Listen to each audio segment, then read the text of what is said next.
Welcome. My name is Jon Eckhardt. I'm a professor at the Wisconsin School of Business at the University of Wisconsin. I'm also co-founder of Generator, a seed investment fund and business accelerator located in Wisconsin, and I'm an editor at Entrepreneur and Innovation Exchange. We are fortunate today to have with us Alec Slocum, who is the CEO and founder of ABODO.com. Alec, welcome. Thanks. Happy to be here. Thank you for taking the time to share your insights with us today about your career as an entrepreneur. Let's go back to the very beginning. Were there any signs when you were much younger, early on in your life, that demonstrated that maybe you might someday become an entrepreneur? It's an interesting question because I think there's this common conception that to be an entrepreneur, you have to have been one of those kids that was selling lemonade on the side of the road when you were 3 or 4 years old. I wasn't actually that person. So I wasn't particularly tech savvy growing up. I never had a business really growing up. So for me, the transformation was pretty rapid, and it was later in my life. And I think it's important because there's, again, I think there's a very common misconception that your entire life there has to be some kind of a signal that you're interested in entrepreneurship or a hustler or anything like that. I think it's more about what your personality is and being able to find and address problems in the world. And so I think at some point in your life you have to make that transformation, and it has to be a conscious choice. But I think it's more about the person themselves and being presented with an opportunity or finding opportunities to practice entrepreneurship and being willing to go through the gauntlet that it is, all the highs and all the lows that there are associated with it. Can you share with us the moment where you made the commitment to yourself to become an entrepreneur? Yeah, absolutely. Again, my story is a little bit different. I actually went through school. I was a philosophy and legal studies double major. So my plan was to go to law school. But for me, what happened is I decided that before I went to law school, I wanted to figure out what the world was like. I never really had a full-time job. And so I took a couple years off to work. And I ended up doing some finance things, essentially. And I found myself to be a relatively restless person. I could get the work that I needed to get done in about 25% of the week. And I found it to be less than stimulating to me. And I came across a problem that I had experienced a number of times in my life. And I had a couple of buddies of mine that had also experienced the problem and happened to be technical guys. And so for us, it wasn't as much of a making a decision of we're going to become entrepreneurs. For us, it was more of there's this problem, and I think we can solve it. And let's do it on a really small scale, and let's see how it works. And that's what we did. And the commitment to become an entrepreneur came much later for me. Once I had validated that we could build a business and that it was something that I loved doing and that I felt like I was made for, that's when I made the commitment of essentially having a career in entrepreneurship. But for me, it was more of a problem that needed to be solved that felt like, for me, that I could solve it. And it was an engaging thing for me. And then I just kind of learned more and more about what it was like to be an entrepreneur, what it was like to build a company, what was required of people, what kind of people succeeded at doing it. And obviously success helps buy you into that as well. So as we got to milestone after milestone with the company, it just became more clear that yes, it's hard and it's taxing, but it's also a lot of fun. It's also very engaging. And I've found very few things to be more rewarding than building a company and creating value with people that you know and like. So tell us about the founding story of ABODO. Yeah. So my two co-founders, so there's 3 founders of ABODO, and my 2 co-founders are guys I grew up with. So we've known each other since we were about 3 or 4 years old. We're from a small town in Wisconsin, and we were close, but during college, I wouldn't say we were best friends. What happened is after college, my 2 co-founders are technical. One's a front-end developer, one's a back-end developer. And I experienced this problem, and I was still in contact with these guys. And so I talked to one of them and said, what do you think about this? Do you think we could do something about it? Do you think there's something we could build that would be useful? And for us in particular, what we experienced was this nasty process that I think a lot of renters can identify with, which is the process of finding your next home often feels like it's something that is still stuck in the 90s. And we felt like with the progression of technology, particularly mobile devices, it should never be like that again, and we wanted to solve that problem. And so what I did is I started doing some market research, basic market research. I never wrote a business plan. which I hope no entrepreneurs ever get the advice to write a formal business plan unless they're asking for 20 million bucks or something. So we looked into it. I thought it was interesting. And then I used one of my other founders to bring the other one on board. So the first founder that we had was a guy that I'd been very close friends with my entire life previous. And I brought him on board, and then we both decided that we wanted to find a very technical person, and we brought, and I just happened to accidentally run into him in a bar, and we pitched him the idea, and we just started working. And it was, at first it was part-time. We all had full-time jobs outside of what we were doing. And really it was just us getting our feet wet and trying to understand, how do you build products? How do you build products that people really like using? And then how do you measure how well you're doing against that? And for us, it was about a year of part-time, working nights and weekends, not sleeping a lot, going into work and drinking coffee about every hour because it's the only way we could stay up. And just starting to build and seeing if what we built as a very small, viable product was something that people would be interested in. And as that picked up, it became more and more real for all of us. And that kind of brings us more into the story of the actual transition into a real company that was focused on rapid growth and raising outside capital to take on a very large market. So you mentioned that unless an entrepreneur is trying to raise $20 million, that they probably shouldn't write a business plan. Why do you have that view? Yeah, so it might be a little bit of an exaggeration of the $20 million thing, but in each type of business requires a different type of approach. If you're talking about a small business or a local type business, I think in a lot of cases a business plan really works. We were interested in a technology product in a high growth company. And to us, what was important is, one of the great things about right now in building companies is the barriers to start a company and to build a product have never been lower. And from our perspective, we could sit in a room and we could plan and plan and plan, but the best information we were possibly going to get was from users of the product that we could interview after they've actually seen it in person. And I think a lot of people have realized that asking people about a problem and how they'd like to solve it, or even just asking a person if they would buy a product, is very, very different than actually putting the product in front of them and saying, use this, and seeing how they adapt to it. And so from our perspective, we viewed it as the largest barrier to becoming a real company and a real product was actually building the first version of that product. We had a general idea of all the things that mattered. How would we reach users? What would the product do? What was our target market, et cetera? And from there, we just used those as outline questions.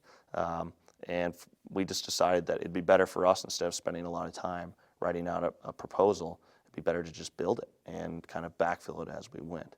And I think that that's served us very, very well to this day. We continue to be very, very focused on being action-oriented is one way to put it. But we find that it's much better to, there's a great Facebook quote that says that code solves arguments. And what that means is you can all sit in a room and you can argue about which feature is going to be better than another, or you can just go build all three features and test them against each other. And typically that's going to be much better data on what actually works anyway. And so we took that general approach. We've continued to, and took it originally, to try to decide how viable was this idea. Do we need to tweak it? Do we need to move it into something else? And to deserve our time and attention. So what were some of the most defining make or break it moments for you? Some of the brightest days and the darkest nights? So there have been plenty of both, though I think there's a conception that entrepreneurship is always this crazy roller coaster. And I think with anything, if you're prepared mentally and just as an organization, and if you understand risk and can mitigate it, it doesn't have to be this crazy, crazy roller coaster where the only thing you can possibly think about or deal with is your company at any given time. We've definitely met companies and know companies that go through that. We've prided ourselves on never really having full days or full weeks put towards putting out huge fires. Now, of course, it comes up sometimes when you're trying to do anything that's important, but I do think that it can be overblown. And sometimes I think it's self-serving for entrepreneurs. They want to make themselves feel more important, like they've handled crazier things. That being said, for us, there have been some really great moments in the last 3 years since we started building the company. The best moment was the first time a customer sent us a paycheck. That was fantastic. And I think we took some photos, and I think we still have them. around the office today. Just the notion for me and for my co-founders that we built something that was worth paying for, because we hadn't built a company before. That was, I think I still remember that to this day. Another great moment for us was the first time we decided that, and we had other people validate that they thought this could be a real company that could scale very quickly. So we actually went through a program that you're associated with, Generator. And the first time that we met you guys, I met one of your co-founders, Joe, and actually pitched him in an elevator. And a couple weeks later, he called me back and said that they'd be interested in us coming to pitch in your final round interviews. And being able to pitch to you guys, as well as having the opportunity to go through the Generator Accelerator, it was definitely a big part of what put us here today. It helped us move faster, and it was a high. It was being around other startups, raising capital for the first time. Those are all they're fun things. And one of the things I'll constantly tell people is, I've never thought that I would find the highs and lows of competitive athletics in the workforce. And I think in some cases, entrepreneurship does give you that. The first time you get a large investor to commit to a six-figure sum to your company, the first time you pitch in front of 200 people, those are all really fun, stressful things until you get them done. And it's hard to find that anywhere else. And so that's definitely one of the appeals for me. Downsides have been, there's plenty of those as well. Losing big partners, missing expectations before a round. For us, I think the hardest thing from me personally has been realizing that a person that we had bet on, that we had hired, wasn't the right fit, and it was up to us to make sure that they were somewhere else that it made more sense. And that's probably one of the harder parts of my job, because I think one of the big appeals of starting your own company is you get to decide what's the culture that you want to live in, who are the people you want to be surrounded with, and what do you want to create together. And when you bring somebody into that, and you invest in that person, and it doesn't end up working out, that's always one of the hardest parts about the entire journey. So let's talk about advisors and mentors. Yep. Do you have a particular mentor or advisor, someone who's very important to you that you turn to for advice? Yeah, so this is another thing that Generator helped us out with. And Generator presented us with a number of different mentors. We ended up sticking with one or two. So I have my closest mentor. Actually, I brought him on to our board of directors. And so he's our independent on our board. And he was a person who, like me, started a company about my age, had been very successful, especially in the Madison area, had sold some companies. And so he's somebody I can go to for kind of general CEO type issues. Beyond that, I've tried to surround myself with basically specialists. So one of the things, being a first-time CEO like I am, I try to shrink the learning curve as much as possible. You're going to make mistakes, and you know that you have a lot to learn, but you try to make sure that they're very small mistakes, and you try to shorten the cycle of getting to the type of CEO that's run 2 or 3 companies. And one of the best ways that I've tried to do that is by finding people that are very good at whatever type of department I'm running. So if it's a salesperson, somebody who's run a world-class sales organization.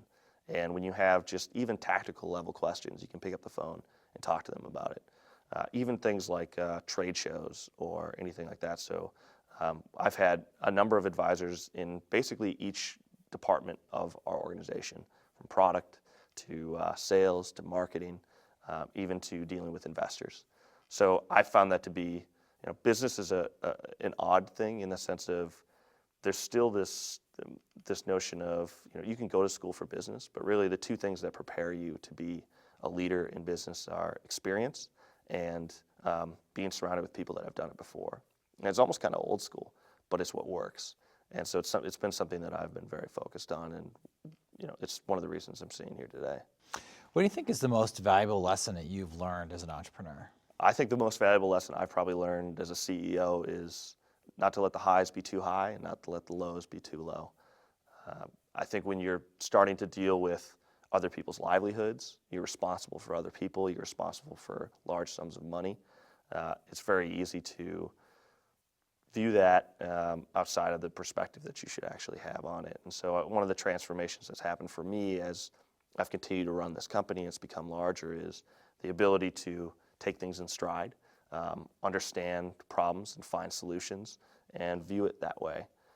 And that's, I think, both for me personally, it's been very helpful because it's allowed me to continue to have consistency day to day, and not allow the company or whatever happens that day to completely affect me in the days after.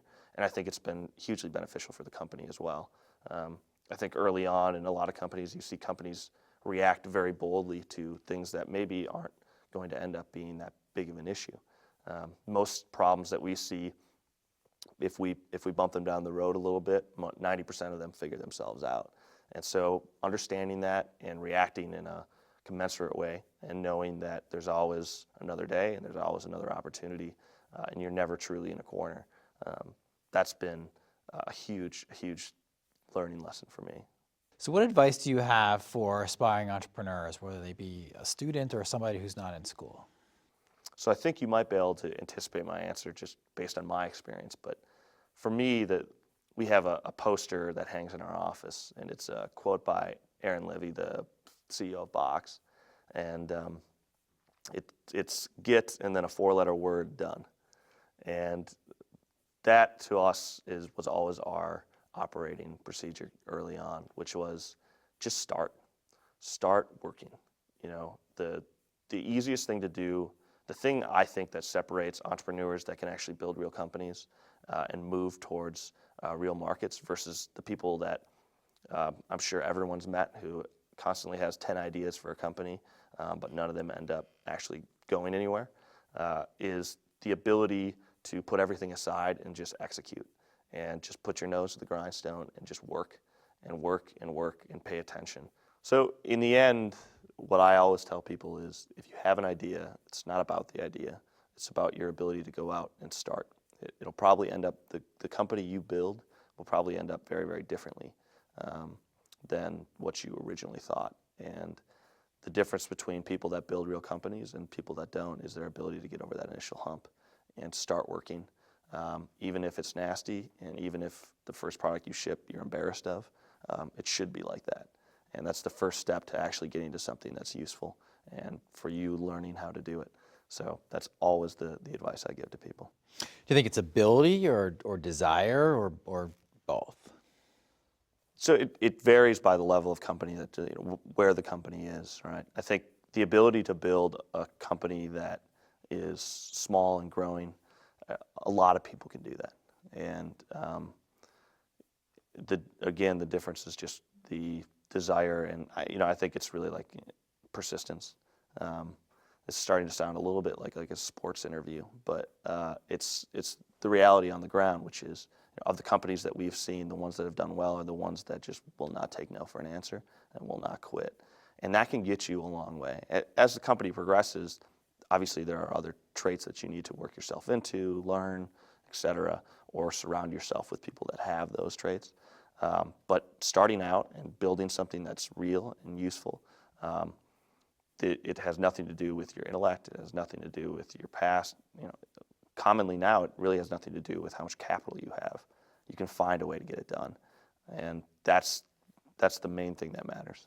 Do you have a favorite quote or motto? I have a couple depending on the stage of the people that I'm talking to.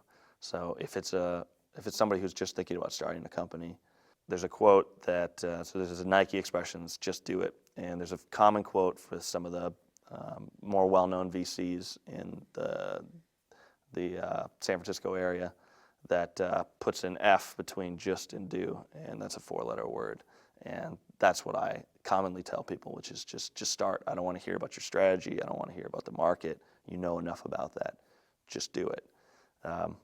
As the company gets farther along and becomes real, and you're starting to talk about competitors and going after a large market, at that point, the thing that you should be focused on, without a doubt, is, and this is a quote from a longtime CEO who said, all that matters is, do you have the right people in the right seats on the bus? Because as a leader, you can only do so much. Early on, your ability as a CEO or whatever you are to close deals and find initial customers and close investors, that's the delta between what the company's going to be. Once you pass the initial stage, what you do on a day-to-day basis matters much less than what the people in your organization do on a day-to-day basis. So if you put the right people in the right seats on the bus, you can help them, and you can do a lot to make it easier for them to go do great things. But in the end, if you have the right people, they're going to do it on their own because that's what they want to do and that's what they're made to do. And you can't even screw it up in some cases. So if you get the right people and you put them and you point them in the right direction, you're going to be much, much more effective than trying to continue to be the big producer or the cog in the wheel. And so that's always what I tell my friends that have made it past the initial stage of maybe finding an investor or getting to their first customer, or moving from 2 employees, 2 founders to 5 employees or 10 employees. I think that's been the most important thing that I've learned personally. So Alec Slocum, thank you very much for sharing your insights with us today from your career so far as an entrepreneur. I certainly benefited from the conversation, and I'm sure others will as well. Alec is the CEO of ABODO.com, an apartment renting platform for both renters and people who are looking for apartments. If you'd like to learn more about his company, go to ABODO.com. My name again is Jon Eckhardt. I'm a professor at the University of Wisconsin in Madison, and I'm also an editor at the Entrepreneur and Innovation Exchange.